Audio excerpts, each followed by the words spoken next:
नमस्कार, मैं doctor Avik Roy, orthopaedic joint replacement surgeon. आज हम बात करेंगे फ्रैक्चर्स अराउंड रिस्ट या कलाई के फ्रैक्चर्स के बारे में। शुरुआत करते हैं टाइप्स ऑफ फ्रैक्चर। पहला कोलीज फ्रैक्चर, इसमें डिनरफॉक डिफॉर्मिटी होता है, मतलब कांटा चम्मच जैसा हाथ हो जाता है। नेक्स्ट स्मिथ फ्रैक्चर, इसमें गार्डन स्पेड डिफॉर्मिटी होता है, मतलब फावड़ा जैसा हाथ हो जाता है।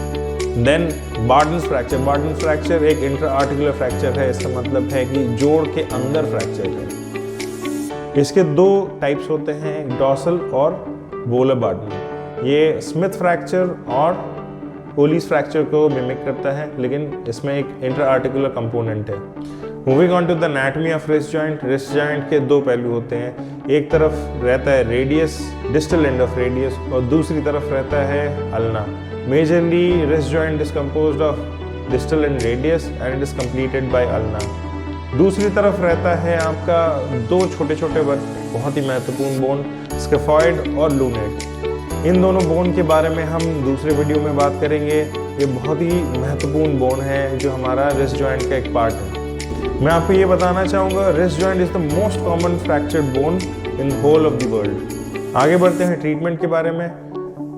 Distal and radius fractures are very commonly and very well treated with plasters. खिंचाव लगा के एक प्लास्टर लगाया जाता है। ये डिपेंड करता है कि इस लेवल पे लगाया गया है या इस लेवल पे लगाया गया है, ये टाइप ऑफ फ्रैक्चर पे डिपेंड करता है, लेकिन they are very well treated with plasters.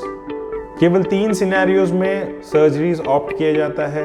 सबसे पहला कम्युनिकेटेड फ्रैक्चर्स, मतलब हड्डी बिल्कुल चूरा चूरा हो चुका है, इसे कम्बिनेशन कहते हैं।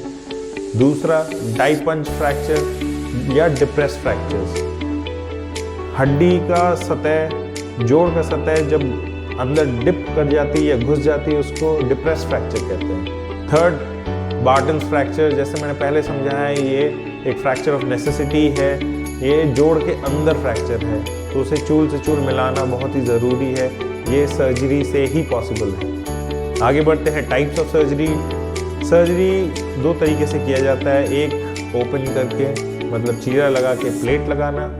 दूसरा बाहर से शिकंजा लगाया जाता है, जिसको जेस डिस्ट्रैक्टर कहते हैं, Joshi's external skeletal stabilising system.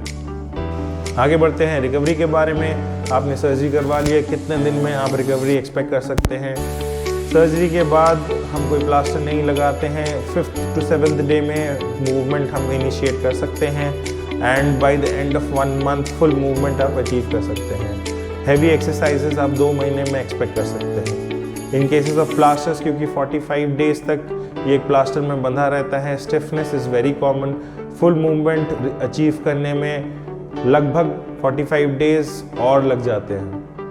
आगे बढ़ते हैं कॉम्प्लिकेशंस के बारे में। अगर हम इसे ट्रीट नहीं करते हैं या नेग्लेक्ट करते हैं, तो इसमें मैल यूनियन या टेढ़ा मेढ़ा जुड़ना बहुत ही कॉमन है, जिसमें हाथ आपका या तो कोलीज फ्रैक्चर के केसेस में कांटा चम्मच जैसा या डिनरफॉक डिफॉर्मिटी होता है, और स्मिथ फ्रैक्चर्स में फावड़ा जैसा या गार्डन स्पेड डिफॉर्मिटी होता है। In cases of plasters 3 majorly deformity होता है। हमने प्लास्टर लगाया खिंचाव लगा के, लेकिन 19-20 रह गया, उसमें रेसिडुअल डिफॉर्मिटी का कॉम्प्लिकेशंस है।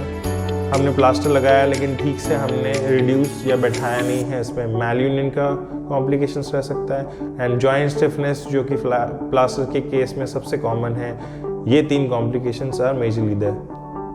कमिंग ऑन टू सर्जरी में एक ही कॉम्प्लिकेशन है, जो कि इन्फेक्शन है। हर ऑपरेशन में इन्फेक्शन के चांसेस रहते हैं, otherwise it's a very safe surgery. इसमें कॉम्प्लिकेशन ना के बराबर है। अगर इस फ्रैक्चर के बारे में आपको और जानना है, तो आप हमारे वेबसाइट में लॉग ऑन कर सकते हैं, या नीचे नंबर्स पे आप व्हाट्सएप के माध्यम से आप अपना एक्सरेज भेज सकते हैं। मैं जल्द से जल्द इस पे ओपिनियन देना चाहूँगा।